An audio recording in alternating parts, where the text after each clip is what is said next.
السلام علیکم ورحمۃ اللہ وبرکاتہ۔ آج جو سوالات آئے ہوئے ہیں ان کے جوابات پیش کیے جا رہے ہیں۔ پہلا سوال یہ ہے کہ مفتی صاحب کیا ماں کی پھوپھی سے پردہ ہے یا نہیں؟ ماں کی پھوپھی سے پردہ نہیں ہے، چاہے ماں کی پھوپھی ہو یا باپ کی پھوپھی ہو یا سگی پھوپھی ہو، ان سے پردہ نہیں ہے، یہ محرم میں شامل ہیں۔ اگلا سوال یہ ہے کہ مفتی صاحب بچے کا محتشم نام رکھنا کیسا ہے؟ کیا یہ نام رکھ سکتے ہیں یا نہیں، اور اس کا معنی کیا ہوتا ہے؟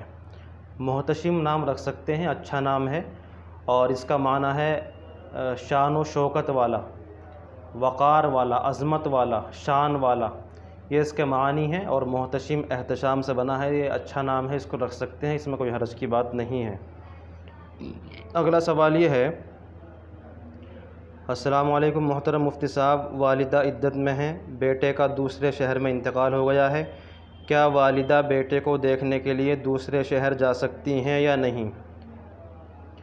دیکھیے، جو عورت عدت کی حالت میں ہے اس کے لیے یہ ضروری ہے کہ وہ گھر میں رہے اور بغیر کسی شرعی طبی ضرورت کے گھر سے باہر نہ نکلے۔ اب کسی میت کے انتقال میں جانا یا وہاں اس کے گھر جانا یہ کسی طبعی یا شرعی ضرورت میں شامل نہیں ہے، لہذا عدت والی عورت کے لیے کسی میت کے گھر جانا عدت کی حالت میں یہ درست نہیں ہے، جائز نہیں ہے۔ سوال جو پوچھا گیا ہے کہ بیٹے کا انتقال ہوا ہے، کیا وہ اپنے بیٹے کے گھر جا سکتی جبکہ وہ دوسرے شہر میں ہے اور وہیں اس کی تدفین ہونی ہے؟ تو اصل مسئلہ تو یہی ہے کہ عورت کے لیے عدت کی حالت میں وہاں جانا جائز نہیں ہے، البتہ اگر عورت یعنی والدہ اس قدر مجبور ہو جائے کہ اس کو اپنے اوپر کنٹرول نہ رہے اور وہاں جائے بغیر اس کو سکون نہ ملے اور اپنے میت بیٹے کی چہرے کو دیکھے بغیر اس کو قرار نہ آئے، تو ایسی صورت میں اس کے لیے وہاں جانے کی گنجائش ہے، البتہ رات اپنے گھر آ کر کے وہ گزارے۔ اگلا مسئلہ یہ ہے کہ السلام علیکم، ایک سوال پوچھنا تھا، زکوٰۃ میں ہم اپنا گھریلو سامان دے سکتے ہیں یا نہیں؟ یعنی اگر کچھ لڑکیوں کی شادی ہو اور ہم گھریلو فرنیچر وغیرہ دے دیں تو کیا زکوٰۃ ادا ہو جائے گی یا نہیں؟ دیکھیے، اس سلسلے میں اصل مسئلہ تو یہ ہے کہ زکوٰۃ جو نکالی جائے گی، اگر سونا ہے تو جتنی مقدار سونے کی ہے اس میں سے کچھ جتنی زکوٰۃ واجب ہو رہی ہے اتنا حصہ سونے کا نکال دیا جائے، یا اگر چاندی ہے تو جتنی زکوٰۃ واجب ہو رہی ہے چاندی کا کچھ حصہ زکوٰۃ کے اندر نکال دیا جائے۔ لیکن اگر سونا چاندی نہیں نکالنا چاہتے ہیں تو اب اس کی رقم نکال سکتے ہیں، جتنا سونا چاندی زکوٰۃ کے اندر نکالنا ضروری ہو رہا ہے تو اس کو اصل کو نہ نکال کر کے اتنی قیمت زکوٰۃ کے اندر نکال سکتے ہیں، زکوٰۃ ادا ہو جائے گی۔ اب مسئلہ یہ آتا ہے کہ کیا اتنی رقم کا کوئی سامان خرید کر کے غریب کو دے سکتے ہیں یا نہیں؟ مثال کے طور پر زکوٰۃ ہم نکال رہے ہیں 5,000 روپے کی، تو کیا 5,000 روپے دینا ہی ضروری ہے یا ان 5,000 روپے کا کوئی سامان وغیرہ خرید کر کے غریب کو دے سکتے ہیں یا نہیں؟ تو بالکل دے سکتے ہیں، اس میں کوئی حرج کی بات نہیں ہے۔ اور جو سوال پوچھا گیا ہے کہ کیا ہم لڑکی کی شادی میں فرنیچر زکوٰۃ کے پیسے سے دے سکتے ہیں؟ جی بالکل دے سکتے ہیں، اس میں کوئی حرج کی بات نہیں ہے۔ تو چاہیں آپ رقم دے دیں تب بھی زکوٰۃ ادا ہو جائے گی، اور اگر رقم نہ دے کر کے کوئی سامان اس رقم سے خرید کر کے غریب کو دے دیں تو اس صورت میں بھی زکوٰۃ ادا ہو جائے گی۔ تو جو سوال پوچھا گیا ہے کہ کیا ہم لڑکی کی شادی میں فرنیچر دے سکتے ہیں زکوٰۃ کے پیسے سے یا نہیں؟ بالکل دے سکتے ہیں، زکوٰۃ ادا ہو جائے گی۔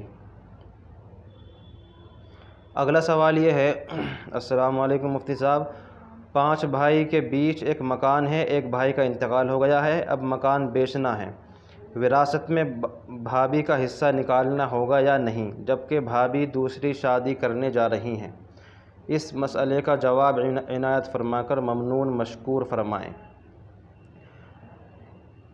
سوال سے معلوم ہوا ہے کہ والد کا انتقال ہوا ہے اور انہوں نے 5 بیٹے چھوڑے ہیں، لیکن ابھی مکان تقسیم اور مال تقسیم نہیں ہوا تھا کہ ایک بیٹے کا انتقال ہو گیا، اور اس بیٹے کی جو بیوی ہے وہ دوسری شادی کرنا چاہ رہی ہے، تو کیا اس کو حصہ ملے گا؟ نہیں ملے گا۔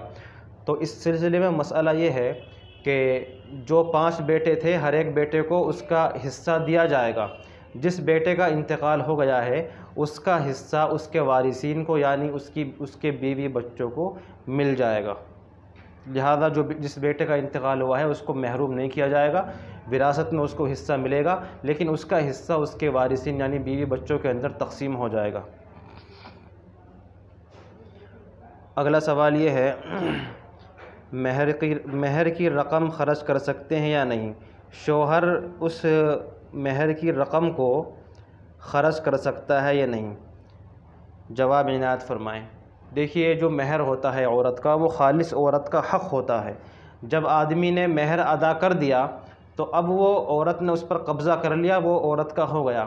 اب عورت سے مہر کی رقم کو لے کر کے خرچ کرنا یہ درست نہیں ہے، زبردستی لینا درست نہیں ہے۔ ہاں، اگر عورت اپنی رضامندی سے یہ کہہ دے کہ میرے پاس جو میری مہر کا پیسہ ہے جو آپ نے ادا کیا ہے اس میں سے آپ کچھ خرچ کر سکتے ہیں، میری طرف سے اجازت ہے، تو یہ درست ہے، ٹھیک ہے۔ لیکن شوہر کا زبردستی عورت سے مہر کا کچھ حصہ لینا اور لے کر کے خرچ کرنا یہ درست نہیں ہے۔ بعض مرتبہ ایسا ہوتا ہے کہ آدمی مہر ادا کر دیتا ہے لیکن اس کے بعد وہ عورت سے تھوڑا تھوڑا لے کر کے خرچ کرتا رہتا ہے، یہ درست نہیں ہے۔ اگر عورت کی رضامندی ہے تو ٹھیک ہے، لیکن اگر عورت کی رضامندی نہیں ہے تو زبردستی اس کے مال کو لے کر کے خرچ کرنا یہ درست نہیں ہے، جائز نہیں ہے۔ اگلا سوال یہ ہے، کیا نماز کی حالت میں مسکرانے سے نماز ٹوٹ جائے گی یا نہیں؟ جواب عنایت فرمائیں، آپ کی مہربانی ہوگی۔ دیکھیے، نماز کی حالت میں مسکرانا اس کی 3 شکلیں ہیں، ایک تو ہے مسکرانا اور ایک ہے ہنسنا اور ایک ہے قہقہا لگانا۔ مسکرانا تو یہ ہے کہ صرف ہونٹ حرکت میں آئیں اور کچھ آواز ہنسنے کی نہ نکلے، اس کو کہتے ہیں مسکرانا۔ تو اگر کوئی آدمی نماز کے اندر مسکرایا، اس کے ہونٹ حرکت میں آئے، تو اس سے نہ تو نماز فاسد ہوگی اور نہ وضو ٹوٹے گا۔ اور دوسری شکل ہے ہنسنا۔ ہنسنا کہا جاتا ہے کہ اتنی آواز نکلے کہ خود کو سنائی دے، اس کو کہا جاتا ہے ہنسنا۔ تو اگر کوئی آدمی نماز کے اندر ہنسا یعنی اس کو آواز خود سنائی دی ہنسنے کی، تو اس صورت میں نماز ٹوٹ جائے گی اور اس کا وضو نہیں ٹوٹے گا۔ اور تیسری چیز ہے قہقہا لگانا۔ اس کا مطلب یہ ہے کہ اتنی زور سے ہنسا کہ خود کو بھی سنائی دیا اور جو آس پاس میں جو لوگ ہوتے ہیں ان کو بھی آواز سنائی دی، اس کو کہتے ہیں قہقہا لگانا۔ تو اگر کسی آدمی نے نماز کے اندر قہقہا لگایا تو اس کی نماز بھی ٹوٹ جائے گی اور اس کا وضو بھی ٹوٹ جائے گا۔ تو 3 شکلیں ہیں، ایک ہے قہقہا لگانا، قہقہا لگانے کی صورت میں نماز بھی ٹوٹتی ہے، وضو بھی ٹوٹتا ہے، اور ایک ہے ہنسنا، ہنسنے کی صورت میں نماز ٹوٹ جائے گی لیکن وضو نہیں ٹوٹے گا، اور ایک ہے صرف مسکرانا، ہونٹوں کو حرکت دینا۔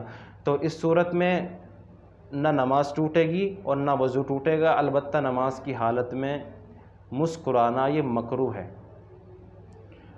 اگلا سوال یہ ہے کہ مفتی صاحب، آج کل گورنمنٹ کی طرف سے، حکومت کی طرف سے سینیٹائزر استعمال کرنے کی ہدایات جاری ہو رہی ہیں، تو کیا ہم ہاتھوں پر اور بدن پر سینیٹائزر لگا سکتے ہیں یا نہیں، جبکہ اس کے اندر الکحل ملا ہوا ہوتا ہے؟ جواب مرحمت فرمائیں۔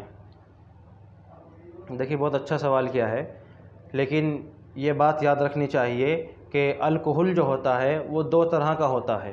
ایک تو الکحل وہ ہے جو کھجور، کشمش، انگور اور چھوارے وغیرہ سے بنایا جاتا ہے، تو یہ والا الکحل بالکل حرام ہے، ناجائز ہے، اس کا ایک قطرہ بھی ناپاک ہے، اس کا داخلی اور خارجی دونوں طرح استعمال کرنا ممنوع ہے۔ اور ایک دوسری قسم کا الکحل وہ ہوتا ہے جو ان 4 چیزوں کے علاوہ گیہوں سے، شکرقند سے، آلو سے، گنے سے اور پھلوں وغیرہ سے بنایا جاتا ہے۔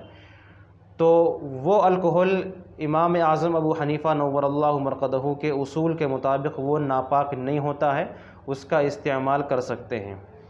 آج کل جو عام طور سے عطر میں، پرفیوم میں اور اسی طرح دوائیوں کے اندر اور صابن میں، شیمپو میں، ہینڈ واشر میں، سینیٹائزر میں، ان چیزوں کے اندر جو الکحل استعمال ہوتا ہے وہ اسی دوسری قسم کا ہوتا ہے، لہذا ان چیزوں کے استعمال کی گنجائش ہے، اس لیے کہ ان چیزوں کے اندر صابن میں، شیمپو میں، ہینڈ واشر میں، سینیٹائزر میں، دواؤں میں، عطر میں، پرفیوم میں، ان چیزوں کے اندر جو الکحل استعمال ہوتا ہے وہ دوسری قسم والا ہوتا ہے، جو کھجور جو آلو سے، گنے سے، شکرقند وغیرہ سے اور پھلوں سے، سبزیوں سے بنایا جاتا ہے، اور وہ الکحل امام اعظم ابو حنیفہ نور اللہ مرقدہ کے اصول کے مطابق وہ ناپاک نہیں ہوتا ہے، اس کا استعمال کر سکتے ہیں۔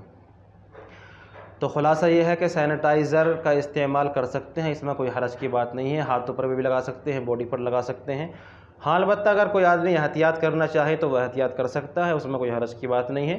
اور اگر اس سینیٹائزر کا کوئی متبادل مل جائے تو یہ بھی اچھی بات ہے، یعنی اگر کوئی ایسا سینیٹائزر مل جائے جس کے اندر الکحل استعمال ہی نہیں ہوا ہے، وہ سمپل والا ہے، تو اس کو استعمال کر لیں، یہ اچھی بات ہے، یہ بہتر ہے۔ اگلا مسئلہ یہ ہے کہ مفتی صاحب پرائیویٹڈ فنڈ پر زکوٰۃ واجب ہوگی یا نہیں ہوگی؟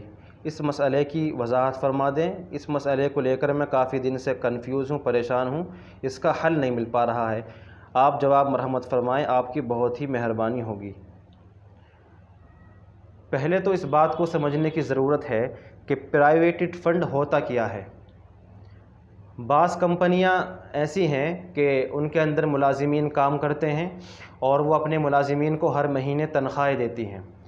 اب جب ہر مہینے ملازمین کو تنخواہ ملتی ہے تو کمپنی اس ملازم کی تنخواہ میں سے کچھ حصہ کاٹ لیتی ہے، اور وہ زبردستی کاٹتی ہے، اور اس حصے کو لے کر کے، اس رقم کو لے کر کے وہ ایک فنڈ کے اندر جمع کرتی ہے جس کا نام پرائیویٹڈ فنڈ ہے۔ پھر اس کے بعد وہ پیسہ اس کو نہیں دیا جاتا، لیکن جب وہ ملازم کمپنی سے ریٹائر ہوتا ہے، کمپنی کو چھوڑتا ہے، تو وہ پیسہ اس وقت اس کو دیا جاتا ہے۔ تو اب کیا اس پرائیویٹڈ فنڈ میں جو ملازم کا پیسہ جمع ہوا ہے اس پر زکوٰۃ واجب ہوگی یا نہیں ہوگی؟ یہ مسئلہ انہوں نے معلوم کیا ہے۔ تو دیکھیے، جو کمپنی اپنے ملازم کی تنخواہ میں سے کچھ حصہ کاٹ رہی ہے اور اس کو پرائیویٹڈ فنڈ کے اندر جمع کر رہی ہے، تو اس کے اوپر زکوٰۃ واجب نہیں ہوگی، یعنی جب یہ آدمی زکوٰۃ نکالے گا تو اس فنڈ میں جو رقم جمع ہے اس کو اپنے مال کے ساتھ نہیں جوڑے گا، اس لیے کہ پرائیویٹڈ فنڈ کے اندر جو اس کی رقم جمع ہے وہ دین ضعیف کے درجے میں ہے، وہ اس کو واپس نہیں لے سکتا، وہ تو جب وہ ریٹائر ہوگا، کمپنی کو چھوڑے گا تب ملے گی، تو ابھی اس کو نہیں لے سکتا، یہ دین ضعیف کے درجے میں ہے، تو اس پیسے پر، اس رقم پر زکوٰۃ واجب نہیں ہوگی۔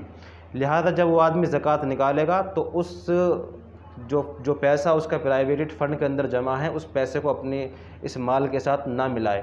البتہ جب وہ کمپنی سے ریٹائر ہوگا اور کمپنی کو چھوڑے گا اور اس کا وہ پرائیویٹڈ فنڈ کے اندر جو پیسہ جمع ہے اس کو واپس ملے گا، تو اب اس پیسے کو اس کے نصاب کے ساتھ جوڑا جائے گا، لیکن اس پیسے کی سابقہ سالوں کی زکوٰۃ واجب نہیں ہوگی۔ البتہ بعض کمپنیاں ایسی بھی ہیں جہاں پرائیویٹڈ فنڈ اختیاری ہوتا ہے، وہاں ملازم کو اختیار رہتا ہے چاہے وہ اس فنڈ کے اندر پیسہ جمع کرے یا نہ کرے۔ اسی طرح یہ بھی اختیار رہتا ہے کہ وہ پیسہ جمع کرنے کے بعد جب چاہے اس کو نکالے، اس کو دیا جا سکتا ہے۔ تو ایسی کمپنی میں اگر کوئی شخص کام کرتا ہے اور وہ اپنے اختیار سے پرائیویٹڈ فنڈ کے اندر پیسہ جمع کرتا ہے، اور کبھی کبھی وہ اپنے پیسے کو لے بھی سکتا ہے چونکہ اس کے اندر اختیار ہوتا ہے کہ جب چاہے واپس لے لے، تو ایسے پرائیویٹڈ فنڈ پر زکوٰۃ واجب ہوگی، اس لیے کہ یہ دین قوی کے درجے میں ہو گیا۔ لہذا جب یہ آدمی اپنے مال کی زکوٰۃ نکالے گا تو پرائیویٹڈ فنڈ کے اندر اس کا جتنا بھی پیسہ جمع ہے اس سارے پیسے کو اپنے مال کے ساتھ جوڑے گا اور اس کی زکوٰۃ نکالی جائے گی۔ اور اسی طرح اگر وہ اس پیسے کو سب سے آخر میں لے وے، کمپنی سے ریٹائر ہونے کے بعد لے وے یا کمپنی کو چھوڑنے کے بعد لے وے، تو اس پیسے کی سابقہ سالوں کی بھی زکوٰۃ نکالی جائے گی، اس لیے کہ وہ دین قوی کے درجے میں تھا۔ تو اس میں پرائیویٹڈ فنڈ میں اختیاری اور غیر اختیاری کا فرق ہے، اختیاری غیر اختیاری ہونے کی وجہ سے حکم بھی بدل رہا ہے، لہذا اس مسئلے کو بہت باریکی سے سمجھنے کی ضرورت ہے۔